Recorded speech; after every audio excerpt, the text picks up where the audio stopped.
dirigeants des États d'Afrique de l'Est réunis à Addis Abeba appellent à donner une nouvelle chance à la paix au Soudan du Sud. Ceci après la rencontre la veille entre les deux protagonistes du conflit.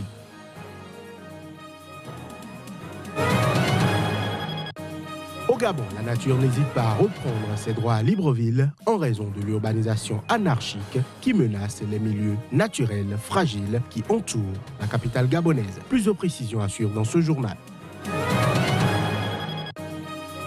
Enfin, le président Alassane Ouattara a rendu visite aux victimes des inondations qui ont fait 18 morts. Des pluies torrentielles qui se sont abattues sur Abidjan dans la nuit de mardi à mercredi sont à l'origine de ce lourd bilan.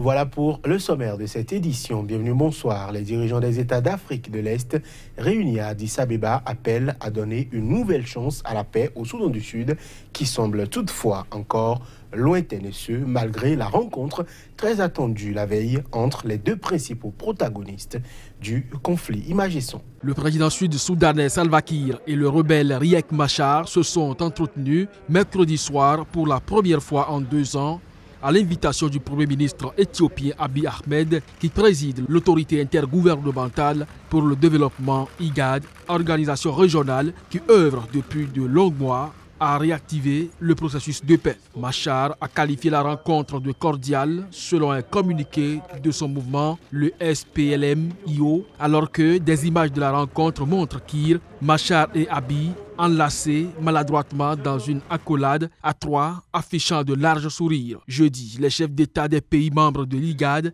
notamment le Soudanais Omar El-Béchir, le Kenyan Uhuru Kenyatta, le Somalien Mohamed Abdullahi Mohamed, étaient réunis dans la capitale éthiopienne pour tenter d'accentuer la pression sur Salva Kiir et Machar afin de relancer le processus de paix. Each second and minute that passes. Aujourd'hui, chaque seconde et chaque minute qui passe est une occasion manquée de sauver des vies pour soulager la souffrance, pour restaurer la dignité, pour redonner de l'espoir aux désespérés. Nous devons agir et agir maintenant. Excellencies, we need to act and act now. And thousands of South Sudanese has been killed. Des milliers de Soudanais du Sud ont été tués et des centaines de milliers d'autres ont été déplacés de chez eux. Tous les yeux sont rivés sur votre volonté de rendre possible le rêve de paix au Soudan du Sud.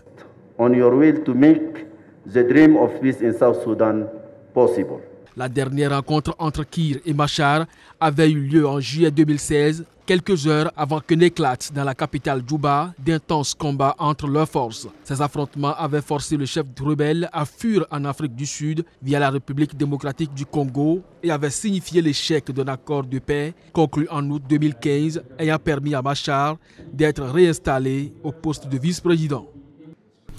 Déchu de son siège de député, Ama Amadou, le chef de file de l'opposition nigérienne en exil, ne jouit plus de son immunité. Mieux, l'étau se resserre autour de lui. Il ne pourra plus briguer un mandat électif, même si ses partisans clament sur tous les toits qu'il sera leur candidat aux prochaines élections présidentielles de 2020. On voit mal comment la Cour constitutionnelle, qui a validé sa déchéance, va-t-elle valider sa candidature? C'est l'analyse du constitutionnaliste Amadou Boubacar Hassan. Mais pour les partisans et militants de son parti, le Modène F.A. Lumana, c'est tout simplement un non-événement. Propos recueillis par Abdul Karim Mahamadou.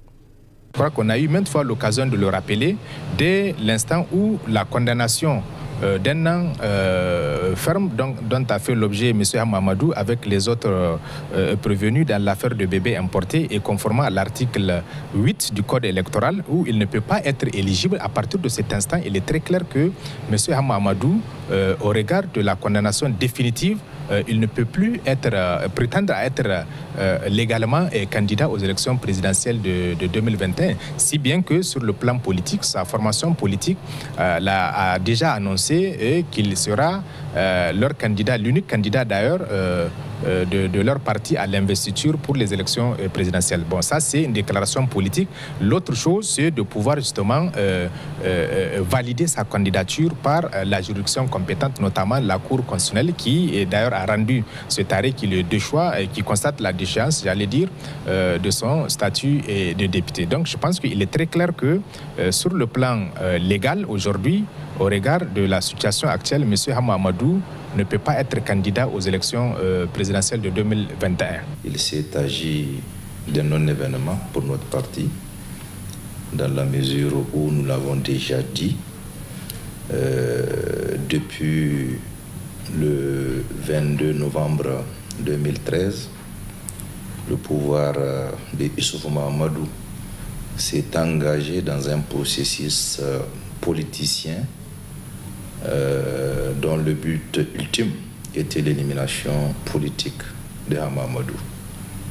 Vous rappelez aussi que nous avons anticipé sur tout cela en désignant Hama Amadou comme candidat de notre parti et en faisant le serment de nous donner tous les moyens pour faire aboutir cette candidature-là. Cette décision de la Cour ne nous surprend pas. Elle rentre dans le cadre d'un plan qui a été décliné la dernière fois par le président Hama lui-même à l'occasion du 9e anniversaire de notre parti. C'est-à-dire qu'aujourd'hui, comme ce fut le cas en 2016, toute la hantise de ce régime, c'est d'affronter Hama Amadou aux élections présidentielles. Il y a eu des tentatives en 2016 qui ont été vaines, puisque Hama a été candidat et il a empêché à Issoufou de faire un coup KO. Les fondations d'une maison sur le lit d'une rivière, une route inondée, la nature n'hésite pas à reprendre ses droits à Libreville, capitale du Gabon. Ceci en raison de l'urbanisation anarchique qui menace les milieux naturels fragiles qui entourent la capitale. Reportage.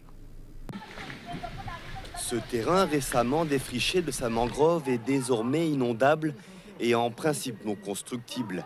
Mais dans cette banlieue au nord de Libreville, c'est l'occasion de lancer de nouveaux chantiers, des chantiers dangereux qui ne respectent pas toujours les réglementations des zones naturelles semi-protégées. C'est révoltant parce que logiquement, on ne devrait pas être dans une situation où des personnes construisent dans des endroits qui logiquement sont appelés à être inconstructibles. Tout simplement. Là, on a affaire à la situation de quelqu'un ou de plusieurs personnes qui construisent dans le domaine public. Le Gabon recèle à lui seul la moitié des mangroves du golfe de Guinée. Elles entourent une grande partie de la capitale. Les défenseurs de l'environnement s'inquiètent de cette déforestation. La mangrove constitue un écosystème essentiel contre la montée des eaux et pour la préservation de la faune marine. Elle est en train de disparaître à cause de l'urbanisation. Elle est en train de disparaître à cause de la spéculation foncière. Une spéculation foncière et une urbanisation qui grignotent jour après jour les aires protégées de Libreville, ce qui pousse les experts à préconiser une extension de la ville vers l'intérieur des terres, dans des zones moins humides. Aujourd'hui, les gens construisent sur les lits de rivières, les gens détruisent les zones humides telles que les mangroves. Le risque, c'est de subir encore de plus en plus les catastrophes naturelles. Le risque, c'est de se retrouver avec des conflits fonciers. Dans les rues de Libreville, il est désormais fréquent de voir des chantiers abandonnés ou des routes se transformer en rivières. Les spécialistes tirent la sonnette d'alarme pour freiner cette urbanisation anarchique et éviter des inondations à répétition potentiellement catastrophiques. On parle inondation toujours. Les récentes pluies qui se sont abattues sur Abidjan ont fait une vingtaine de morts dans la nuit de lundi à mardi. Face à cette situation, le gouvernement ivoirien a pris des mesures drastiques. Ainsi a été annoncé jeudi l'expulsion de tous les habitants vivant dans des zones à risque. 138 familles ont été sinistrées dans ces inondations causées par des pluies exceptionnelles d'un niveau 5 fois supérieur au seuil d'alerte. On dénombre 20 décès dans tout le pays. 2 personnes ont été blessées. À l'issue d'un conseil national de sécurité présidé par le chef de l'État ivoirien Alassane Ouattara, le gouvernement a annoncé la destruction des constructions réalisées dans les bassins d'orage et sur les ouvrages de drainage et d'assainissement, mais aussi et surtout le déguerpissement de toutes les personnes vivant dans les zones à risque. Pour l'instant, on ignore le nombre de personnes visées par ces mesures, ni où elles pourraient être relogées. En ce qui concerne les débris qui jonchent les zones sinistrées par les inondations, le ministre a également annoncé le déploiement de 1650 militaires pour aider la population à les dégager. Pour venir en aide aux familles des victimes et aux sinistrés, une enveloppe de 2 milliards de francs CFA sera débloquée. Un accent particulier sera mis sur l'intensification des actions de sensibilisation et de prévention via des alertes météo dans les médias et sur les téléphones mobiles. Il faut dire que les inondations meurtrières sont fréquentes à chaque saison des pluies, courant de mai à juillet en Côte d'Ivoire. Et puis le président ivoirien Alassane Ouattara a rendu visite aux victimes des inondations, des pluies torrentielles qui se sont abattues sur Abidjan dans la nuit de mardi à mercredi, sont à l'origine de ce lourd bilan de 20 personnes mortes déjà enregistrées les années précédentes en pleine saison de pluie dans la capitale économique ivoirienne. Nous allons suivre un extrait des propos du président ivoirien. Nous devons faire preuve de civisme parce que, vous savez, la vie humaine n'a pas de prix. On ne peut pas continuer de subir des situations de ce genre. Moi, je suis totalement offusqué et vraiment, je suis meurtri. Et je voudrais dire à tous nos concitoyens, de grâce, aidez-nous. Et nous travaillons pour que nous ne soyons plus surpris par de telles situations. Et vraiment, mes condoléances attristées et toute ma compassion. Et nous prendrons des dispositions. J'ai dégagé avec le ministre des Finances et le Premier ministre des ressources de 2 milliards de francs CFA pour essayer de résoudre une série de problèmes que nous avons examinés ce matin. Voilà, l'argent ne peut pas tout résoudre, mais au moins c'est un soulagement que nous pouvons apporter à nos concitoyens. Mesdames et messieurs, cette édition se poursuit dans l'extrême nord du Cameroun. Florence, une jeune mère de 22 ans de Maroua, pince le nez de sa fillette âgée de 1 an et demi et la force à avaler de la bouillie à l'aide d'une louche. Cette pratique qu'elle a héritée de ses parents est pourtant très dangereuse. Dans cette région, le gavage traditionnel des nourrissons consistant à leur faire absorber de manière régulière de l'eau chaude ou de la bouillie pour les rendre plus forts reste très répandu en dépit du danger. Assise sur un tabouret, Florence Gavena pose à côté d'elle une assiette contenant de la bouillie de maïs.